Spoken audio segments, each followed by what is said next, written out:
getting fucking crazy here.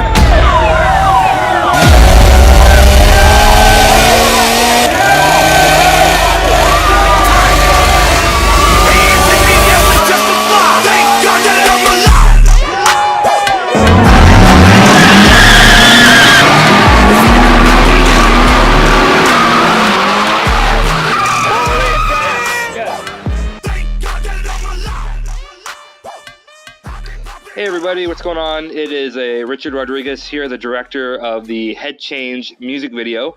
I'm here with one of our producers, Jake Duncan. Hey everybody. So what we're going to be doing is I want to kind of go through the video from the beginning and kind of go through how we made this and how it kind of came together from the very early stages. It's a pretty crazy story, and how it even got made. On top of that, we did it on a $0 budget. So we're going to go through it from the very beginning, from the opening scene to the very last scene, and kind of just talk about the music video. So if you want to hit play wherever you are and watch it with us, here we go. So if you look right here, this opening shot was actually supposed to be a very obvious nod to one of my favorite party movies, Project X, with the guy in the grass. And if you watch if you look at the actual poster of that movie, they have a guy on the grass with party cups everywhere. And this project was supposed to be actually kind of a very big wink at that movie, but from a music video standpoint. That's pretty clear. I mean, the vibe of it's yeah. So I mean, in fact, while we were shooting, we kept referring to this music video as Project X, the musical, just because everything was supposed to be kind of like a nod to that movie, but also being something of its own. Hence, the whole like kind of found footage style that we went with for this project. And then to do this entire thing on a $0 budget is really kind of unheard of. And I remember when I pitched this to you, Jake, you and most of everyone was like, how? How is that even going to be done, considering, you wanted... Yeah, I mean, the stuff you're describing, people driving on, like hanging on cars and stuff, and right.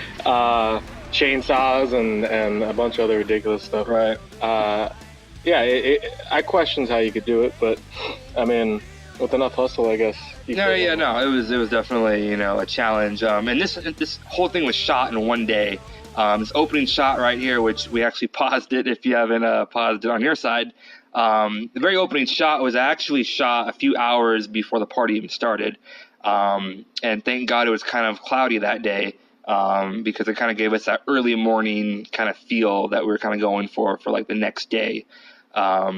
So the guy actually in the grass is actually one of the cops who comes later on. So he was there early with us, kind of setting up and kind of designing how we were going to do this entire, house party thing in one night. And I was like, you know what, why don't you go out there and just lay down and, give it kind of like that Project X kind of the poster kind of feel.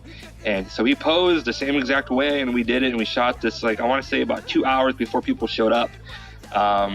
So, yeah, he's the cop right there. He's also one of the guys on the roof who throws the couch off later on in the music video. So he has a couple roles in the video. But, one thing you'll learn, I'll talk about it more later on, is when you're shooting a house party on a $0 budget, everyone involved has to have at least like 35 to 45 jobs. Everyone's kind of doing a million jobs at once to kind of make this supposedly, party look real and look full. And he's just one of the key players that we used to kind of, make a huge number for the guest. So if you want to go ahead a lot of people that come, they're coming for free and they're working for free. Right. So they have to be up for whatever you ask them to do, right? I mean, the people that got on the roof and everything, I mean, how quick did they volunteer, right? It was... Right. So, and we'll get to that later on. Yeah. But yeah, so basically really quickly, the throwing the couch off the roof with the chainsaw, those are people that literally were just game to do it. Like, they weren't really, when I casted, I was like, look, I need someone to go on the rooftop to throw off a couch. Would you be down to hold a chainsaw? And people were down. So you'd be surprised what people are willing to do, you know, for a music video shoot. So, you know, before we hit play, before we go further into the video, just keep in mind the general idea for this was to kind of show people that you don't always need a big budget to make something crazy and exciting and, you know, awesome. All you really need is a small group of people who kind of believe in what you're trying to bring to life, and from there you just build up. So we're gonna hit play and kind of go through. So here we go. So we kick off with a bunch of crazy kind of montage stuff. You know, this was all supposed to kind of, I wanted to have an opening that really kicked off, that really kind of, you know, brought you into the chaos of this party that got out of control, supposedly. You know, I figured if we kind of kick off with some of the most intense stuff, it would kind of, you know, suck you in and want to see how it plays out, you know, into that regard. It's a preview to get you invested in seeing the rest. Right. Okay, we're gonna hit play again. The car. I remember when you were first telling me about the car stuff. We had a lot of different ideas of what what you were gonna do outside with the car. Right. You landed on the donuts and stuff. What else? What else were you gonna do? Were you gonna try to do? Originally, if you look at the original treatment I sent, I think you and everyone else, there was a little bit more that I had, you know, written down. But you know, they always say you write one thing, you shoot one thing, and then you edit one thing. Yeah. And so with this one, we were on set, and that was actually shot before the party even started as well. The car stuff. There was like a few people who had just gotten there, and I was like, you know what? While we wait for everyone else to show up, why don't we go shoot the car and do all that kind of stuff outside? And so, yeah, that was pretty much the general idea for that. In the actual video, we added a little bit more kind of like an to the sound of the car, you know, flying by, to kind of give you that feeling of just driving recklessly, you know.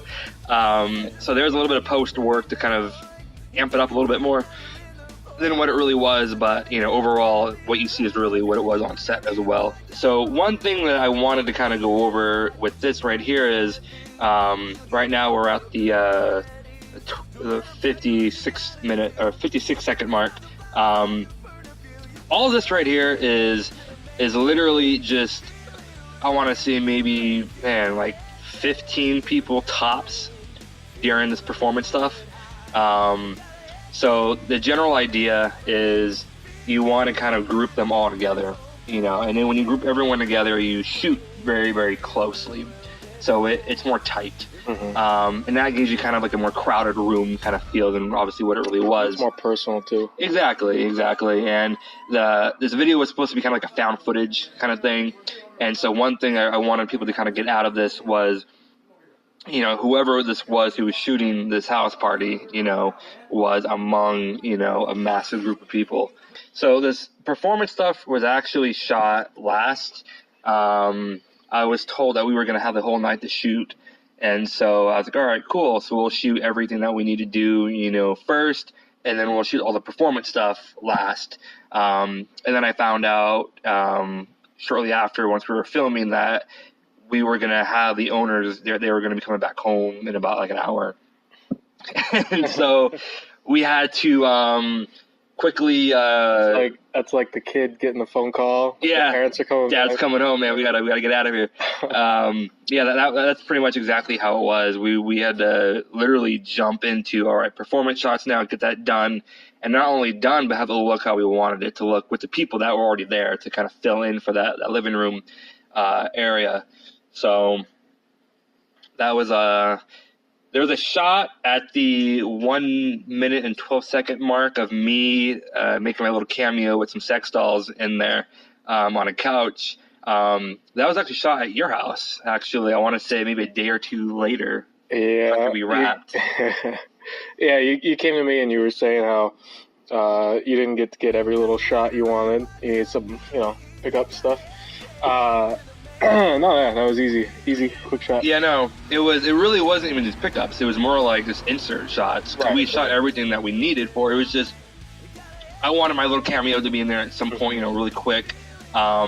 And I wanted to have you obviously in the video as well. Yeah. And I thought it'd be cool, after we had like a meeting that night or something like that where we're talking about something. And after that meeting, we shot those scenes regarding like the more party-esque, stuff, which included the sex dolls. And there's a quick shot, if you guys look in the video, two people running in the street with they're like spraying beer cans all over the place.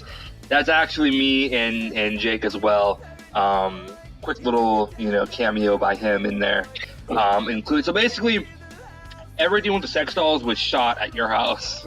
Weirdly enough. Yeah, I got the honor. Because what happened was they weren't even. So we ordered them, and they were supposed to be there the night of the shooting for this music video, but they weren't. They were late, and so we didn't have them at all for the shooting of that. So I was like, you know what? If we shoot it nighttime at your house, one night randomly, we can have it feel like it was shot that night, even though it was a different house, different location. And I mean, the whole thing is shot like the inside of the house, like you can see in the clips here. It's like you said, it's up close and it's personal, and it's like 15 people inside. Right. Yeah. You can't really. If we show you a couch, it could be from anywhere else in the house. You've only seen exactly one spot. So. And the beauty about this video being a $0 budgeted, found footage, is that found footage really does help sell the idea of, being at this party, different rooms, different parts of the house, Mm-hmm. And so if I cut to me on a couch, that could be me on a couch at this party, supposedly, Mm-hmm. And more cell phone footage. Now, really quick, I'm going to pause it here. I'm going to pause it at the 128 mark. What people don't realize is when you're shooting a found footage house party, movie, music video, whatever it is, that's supposed to feel legit. You are having, obviously, everyone at the party, they are filming on their phones, right? Mm-hmm. And they are supposed to be kind of, people at a house party that they're not really aware of like proper filming techniques or, how to hold the camera the right way or whatever. And so one of the toughest things to do with this project was to tell everybody at this party to shoot everything that we were doing, film it on your phone, but film it poorly on purpose. You wanted it poorly. I wanted it to look poorly, and I wanted it to definitely look like it was shot by people that weren't aware really of how to film like the best looking shot, And so a lot of the car stuff, the car driving down the street and everything, and other shots of the house party, it's shot purposely, looking, the vertical direction, for one, to kind of establish what cameras are being used, This entire thing was shot on one camera in one night, which is pretty crazy considering what we got. Normally you would shoot, I want to say 2 to 3 cameras for like a thing like this, that way you capture everything. Mm-hmm. I know because it's really spontaneous. Exactly. You don't want to miss anything, right? Yeah. And so Project X, I was studying the hell out of that movie when I was in pre-production for this, and they spent $12 million was their budget for that movie. Wow. They shot that in 6 to 7 weeks, and they were using multiple cameras for that film. I wanted to kind of obviously do that kind of vibe of a crazy house party, but do it on a one camera crew and then shoot it in one night, and then the other footage would be just footage from the party goers. And so, this project, I can easily tell you guys, it was literally the hardest thing I've ever done in my life. I remember planning it, the weeks leading up to the official day of filming, and, trying to get 2 people on set is hard for like a real production. Mm-hmm. Trying to throw a fake party where a lot of people show up who aren't being paid. Right. It's bonkers to watch this video and to be like, man, like we did that, Yeah, I mean, normally you have it split up at least a couple days. A couple days, you're paying people to like do shit for you, like this right here is literally, this entire video, people, by the way, this entire thing is by favors. like everything from the DJ to the police showing up, to the car. Like everything in this video is done by incredible people that I've met over the years who I've worked with before on different things. And this was literally supposed to be a project that was going to bring everyone together and kind of give them an opportunity to work on something that was so crazy, and to, you know, just give them kind of like a platform to do something on.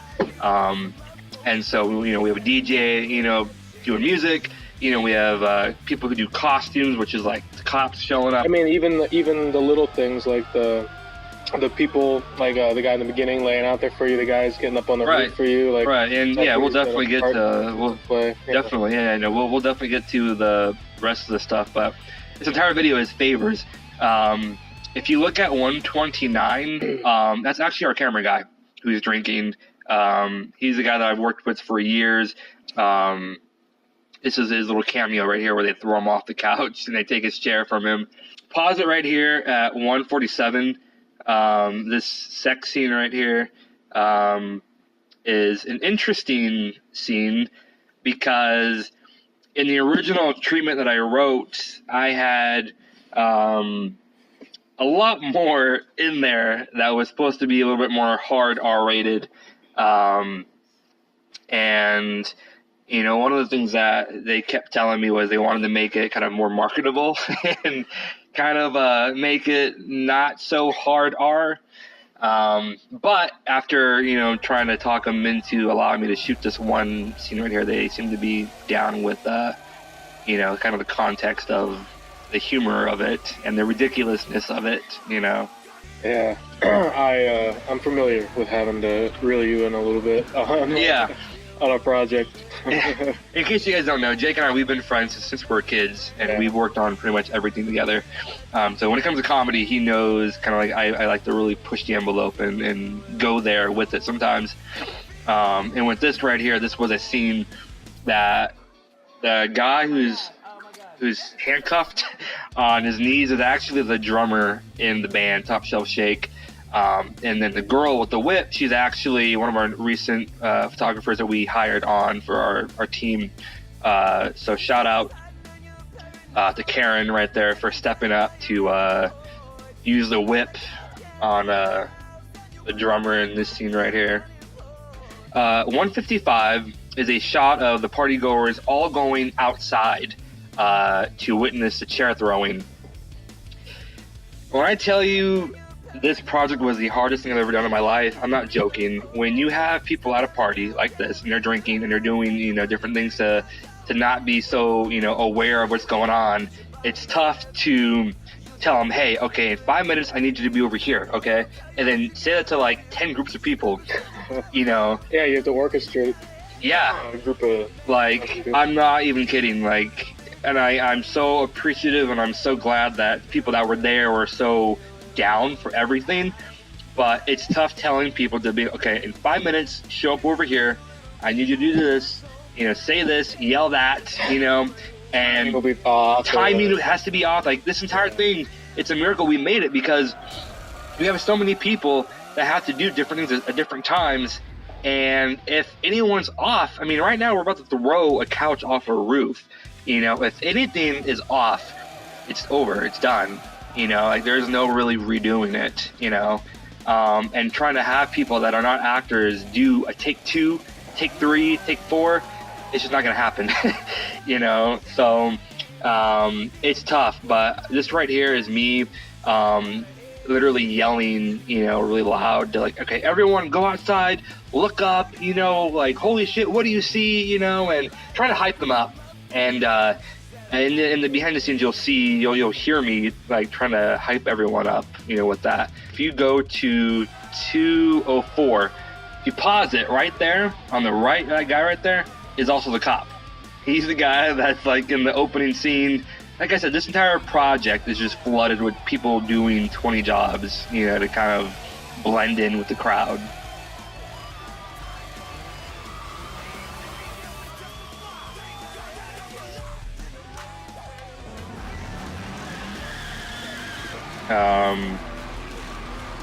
This entire like kind of POV of him coming through the hallway and talking to the camera, that kind of like angle that we have in this video was actually heavily inspired by a Metro Station music video called Control. If you watch that video, it's a house party, and the main singer Trace is actually going through the house party kind of singing, but it's shot from like a GoPro kind of like POV looking thing. So this was kind of like influenced by that. So that was pretty much, kind of a little like, again, some inspiration came from the Metro Station video. Yeah, one thing also about this house party thing is, obviously by now you guys know this party was fake. This wasn't a real party that we threw. But you need people to be there for the party, and so the problem that I was having with this was having a lot of people there at once. That entire night there was a lot of people there, but they were all coming kind of in groups, throughout the night. It wasn't all at once. And so one thing you get to kind of play with is figuring out how to keep it looking alive, how to keep the party looking like it's really going, and whoever's there, you just throw them in there no matter who they are. Our camera guy Matt is in the video quite a bit as one of the party goers, and so we kind of just used, even I'm in there a little bit, we kind of just literally tried to make numbers out of, whoever was there. Yeah. So right now we're at 242.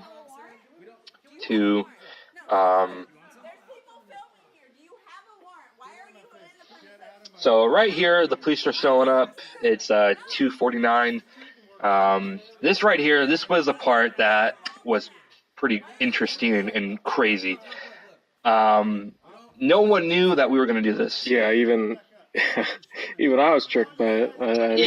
Yeah. No one knew, including Jake, here, one of our producers. Like, people on my team didn't even know. We kept this entire thing a secret.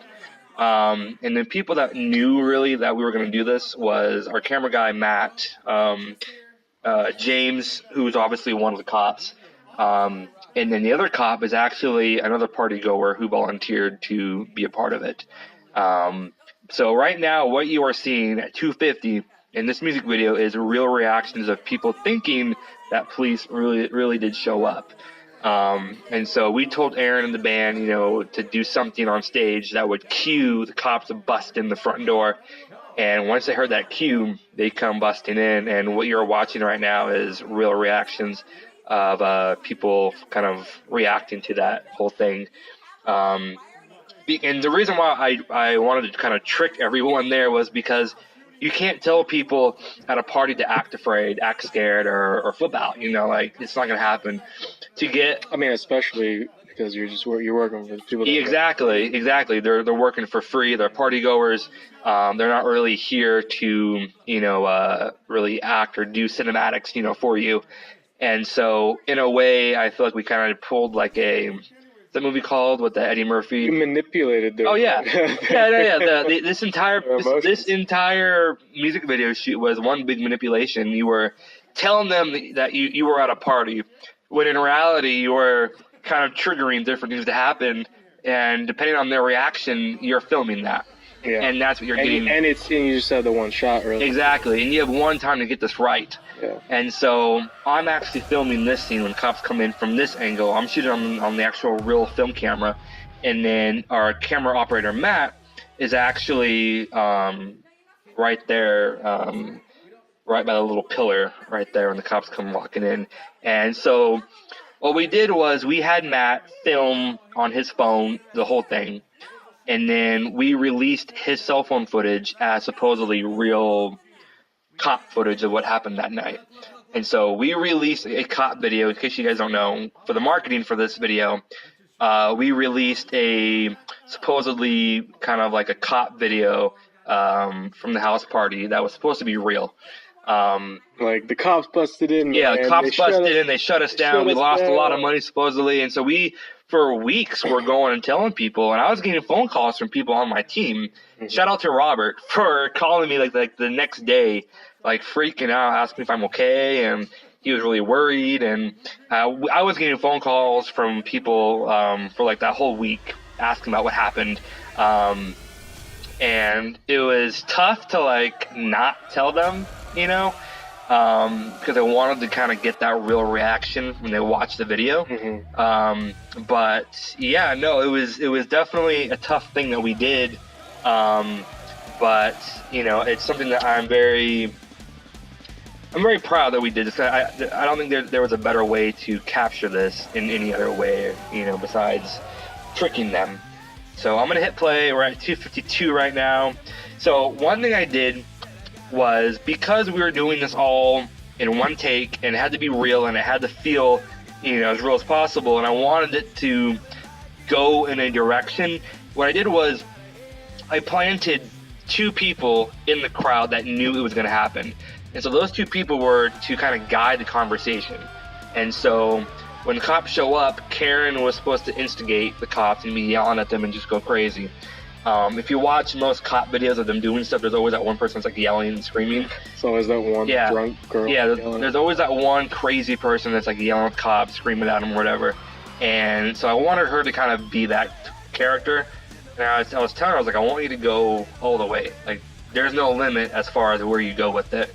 And so she did that incredibly well. I'm very happy how she did it.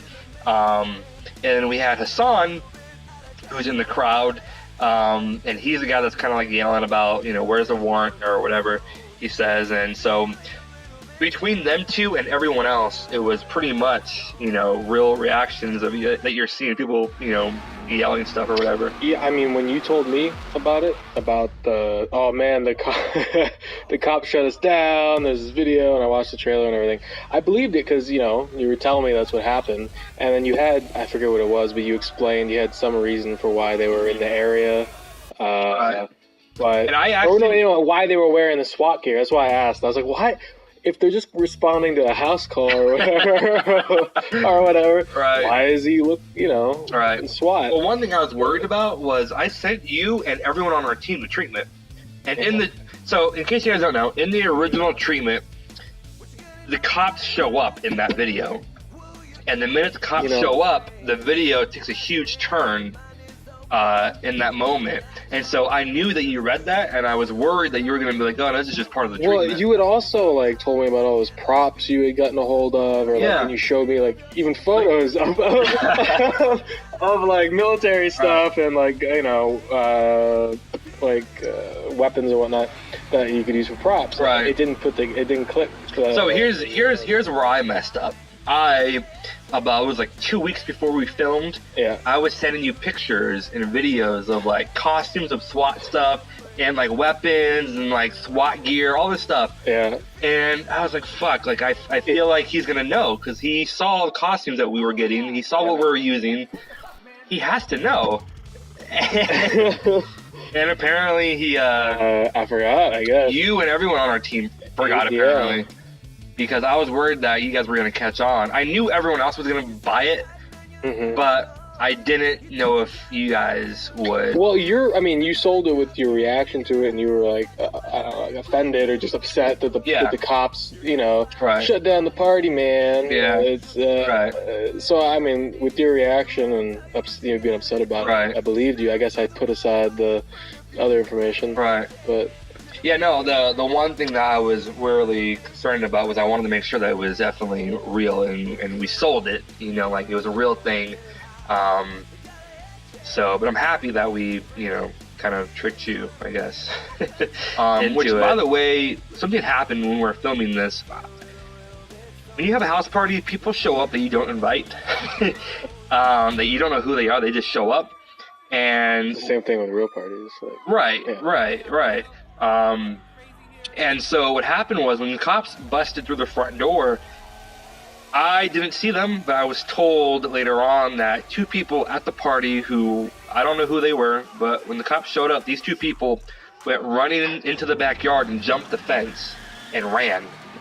So I don't know if they were holding some stuff. I don't know what was going on, but they bolted out of the house party and we never saw them again. So I don't know who they were, but yeah, crazy story, man. Like, yeah. So I'm gonna hit play. We're at 350. People are still believing this is all real.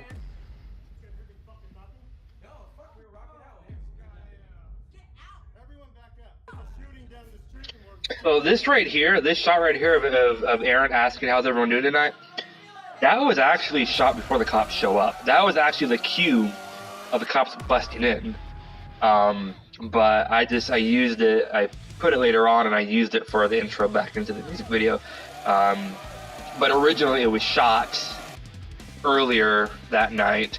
And it was supposed to be the cue of the cops here before they come busting in. But once you start editing, you kind of start changing things and tweaking things and rearranging the timeline of different things. And to me, it works better the way it is now. Kind of brings you back into the party.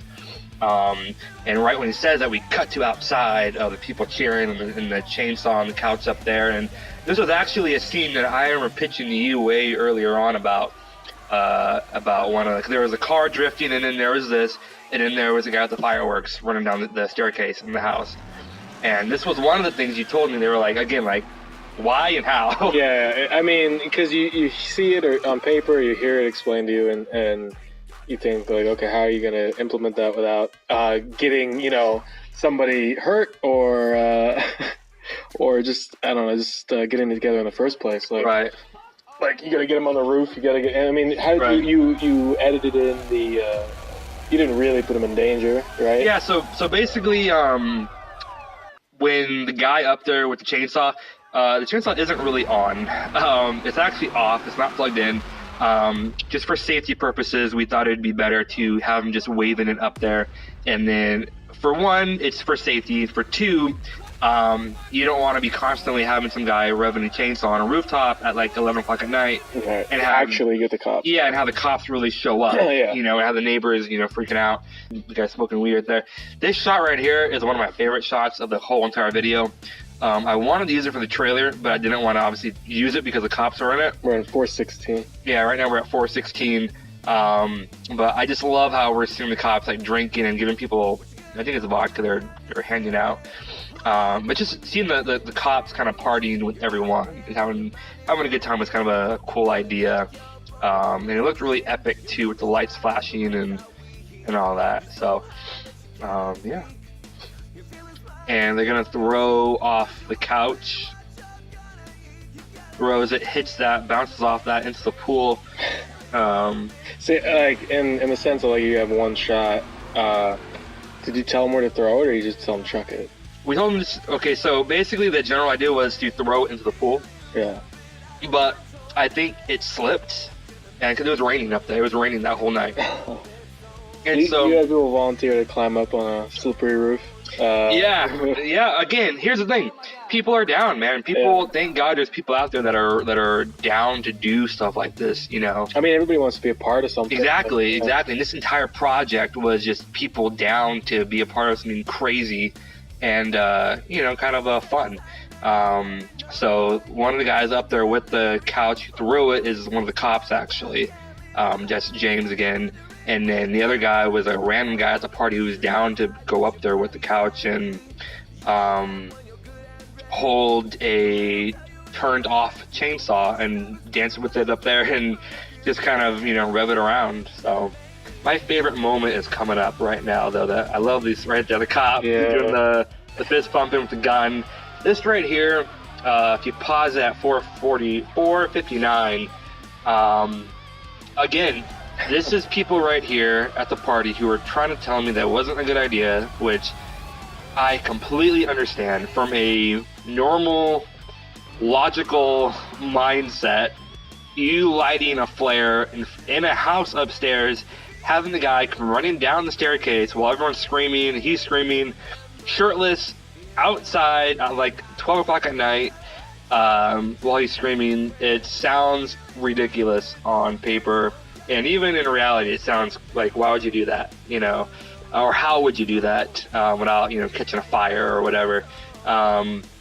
One thing I like to do with my shoots is I like to bring the viewer and bring, whoever's, on set especially, into a environment that feels, very kind of dangerous a little bit. There's a slight edge to it, and things like this, it just feels bigger. It looks more crazy. It's like, holy shit, what happened that night,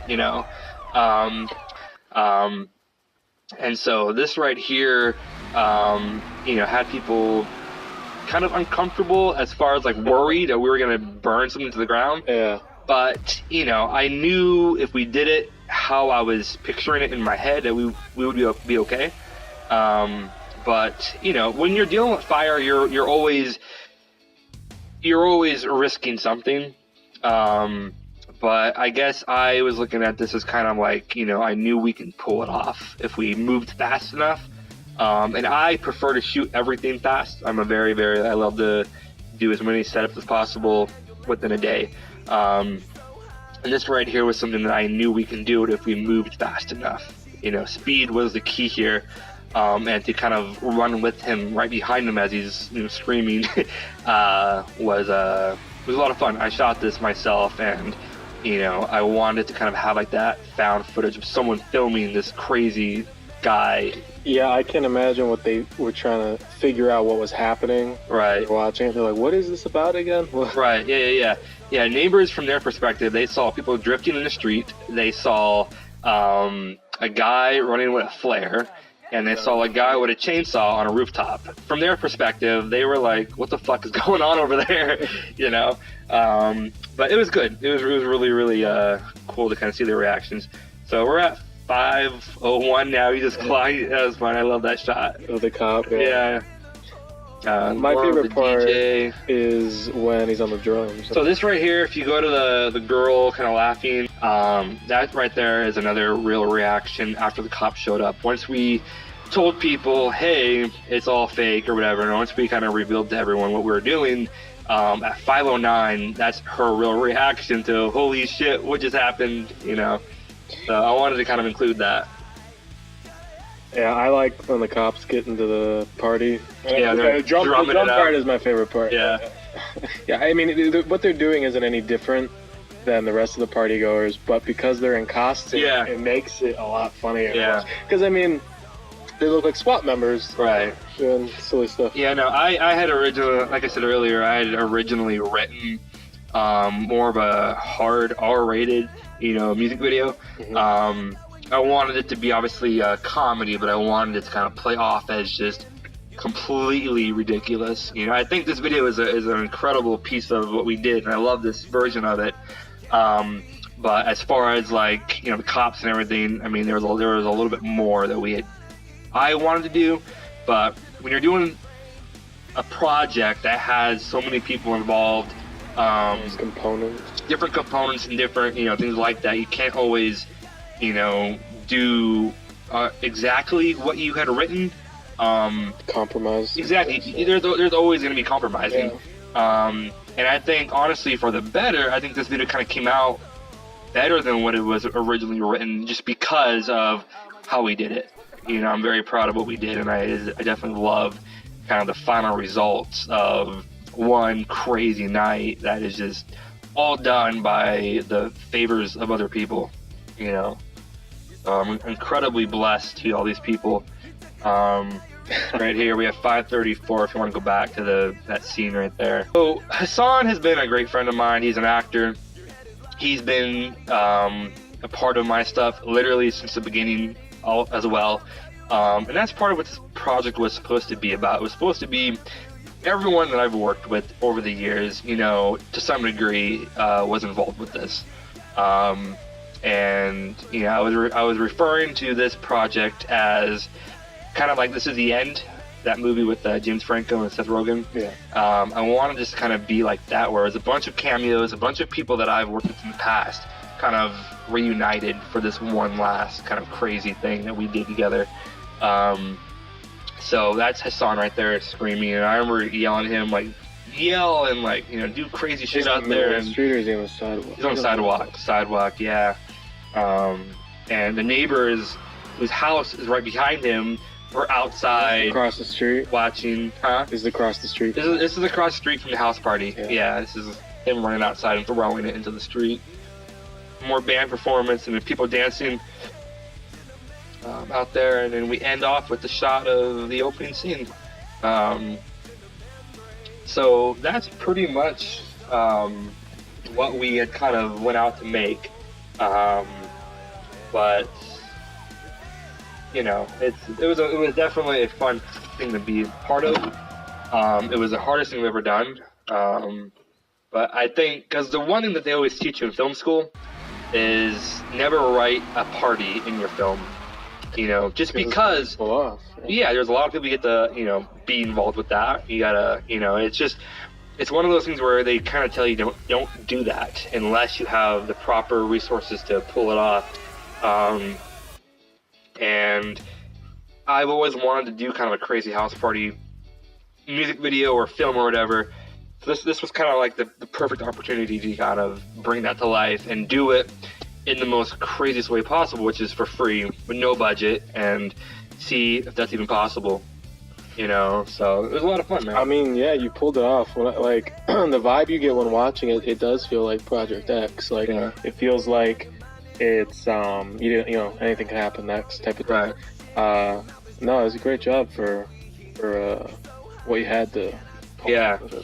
Yeah. No, it's definitely. I remember when I had the first trailer done, I gave you the trailer to watch. And this is before, obviously, it went publicly, but I showed you the trailer, and you're like, "This looks like because at the time you thought it was real too, like yeah, I thought the cops were real, everything. Yeah, I showed you the cop video first, and then I showed you the trailer for the actual like music video, and those two videos combined, at the time, you didn't know it was fake. And so you were still like, man, these people like really win. And then I think about, it's like, oh, I've known this guy since we were little, and I look at this video and all this craziness going on. It's like, what is he? What's going on over there? How do you pull all this off? But well, you know what's funny? You just reminded me right now is some of the voiceover work in the music video is actually you. Like, there's a part in when Aaron walks in on them like whipping each other in that room. One of the voices you hear is you, actually. Yeah, the night you came over for the couch scene and the sex doll, and the running in the street scene, we also recorded. We did a bunch of. We did I think 20 versions of different lines. We had like what are you doing? And then we had what do you it was a bunch of versions and variations of each line.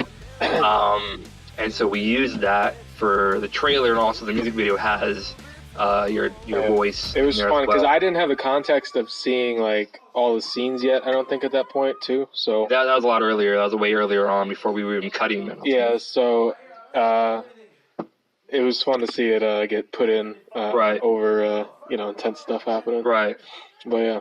Yeah, no, I remember because I knew where I wanted to put it in, and so in my head I'm like, this is gonna be awesome. It's gonna work really good, but you didn't know where it was gonna be placed at. Yeah. And so trying to direct, I remember I was like, look, picture someone ran down the staircase, on fire almost, and just be like, holy shit.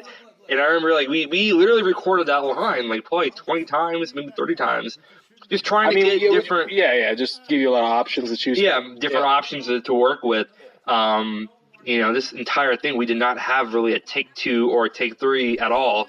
Except for recording the ADR. Yeah, the voice work, Yeah, all the voice work was definitely giving us time to kind of work with for, bonus takes to do. But besides that, there was none other things to do with that. So, but anyways, guys, thank you again for joining us on this almost 1 hour of commentary for this music video. If you guys want us to do more of these, I've thought about doing it, but I've never really, thought too much of it. But yeah, I am definitely appreciative of people watching this music video and all the help that we got from everyone involved with it. But I'm definitely excited to keep going on and keep pushing the boundaries. That's one thing that I really wanted to do with this, was definitely push the boundaries as far as what was even possible to do with no budget. Yeah, I when I was doing prep for this, I actually was talking to multiple director friends of mine who have tried to do house parties, with budgets, and those failed. They didn't go at all very well for them. And so here I am trying to do that, but for no money. And everyone kept on asking me how is that even going to be done, So, you know, it's a testimony to people that you work with, I think. You know, obviously I couldn't have done any of this without the help, you know, that we had. Crew on this for me was 2 people. It was me and our camera operator. That was it. And then we had... He was in a lot of the scenes. Yeah, and Matt was in a lot of the scenes as well. So, I mean, even for crew, we didn't have a lot of resources to kind of play with. But, you know, my main point to this music video was for other artists and directors and filmmakers out there who, you know, you want to make something and you don't have money or you don't have really what you want to work with. I wouldn't let that really stop you or hinder you. You know, I would definitely go for it and you know, ask friends, ask people that you've, you know, known for a while or family or whatever it is. And you know, even if you have just 2 people, just you and someone else, you know, you can make a house party like how we did it, you know, for $0. You just need to definitely plan. You know, one thing that we did for this was we did pre-production for about 3 weeks leading up to this. I'm going to be making a behind-the-scenes video with actual video to show you guys. But you'll see, I would go to their house and I would shoot on my phone, you know, like scenes, how I want them to play out, how I want to shoot them on my phone. And then I would show, you know, Matt, our camera operator, kind of the layout of the house and show him on my phone from the footage that I got how I wanted to shoot the scenes or whatever. That way he was aware of how we were going to tackle this thing. And, you know, you want to make sure you give everyone who's involved, like my friend here, producer Jake and Matt and, you know, everyone that's involved with this, you want to give them as much of a pre-visual as possible so they are aware of what they're dealing with here. Because the more you do in pre-production, the better your final product will be, I think. So just plan accordingly, you know, and don't leave it all to the very last minute, and you will definitely achieve a pretty cool final product, I think. But anyways, guys, thanks again for listening to this podcast / director's commentary. Definitely appreciate it. And so, yeah, that's pretty much us signing off. Later, guys.